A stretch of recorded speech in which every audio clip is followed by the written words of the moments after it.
Today in the garden, I'm going to show you a few easy methods to help you reduce or get rid of that pesky horsetail.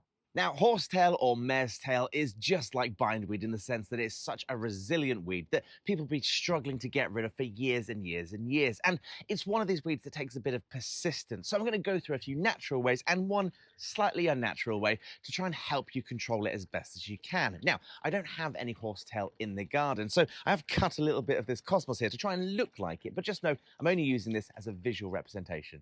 Beds and borders that have horsetail in can be a nightmare, but the best thing you can do is dig it up as best as you can and then plant a lot of really thick clumping plants like my salvias and grasses on the top. And the reason I like to do this is to starve it of light. Again, just like when we're mowing the lawn, if it doesn't get that light, it really does struggle to grow. And another thing you can do as well is actually mulch over the top of anything you've cut down. Again, starving it and hopefully keeping it away from that precious light it needs. If you've got horsetail in your grass, the best thing you can do is regularly mowing it. And by regularly mowing it, you're actually cutting down the energy and starving it of light. And it takes time, but that will kill it down and hopefully get rid of it. It also thrives in really badly drained soil and also loves a bit of acidity. So one of the really good things you can do is replace the soil after you've dug it out with some well-drained soil, a little bit of sandy soil too, and plant things like lavender and add a little bit of an alkaline-based soil using a bit of baking powder that lavender will thrive in, but this absolutely detests. The final and more obvious way is, well, dig it out, but it is going to have really, really deep roots, and chances are you aren't going to get it all. It grows with rhizomes and it spreads out, so just be a bit more persistent,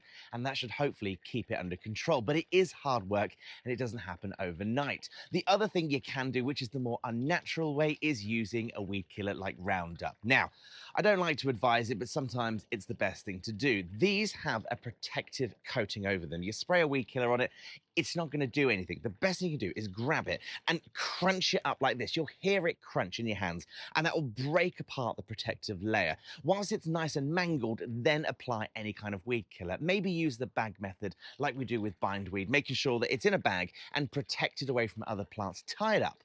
And over a few days, this should start to die off. It's not going to completely get rid of it, but it's the best option we have so far. So whilst horsetail can be an absolute pain, it can be managed, but it takes time. Take care.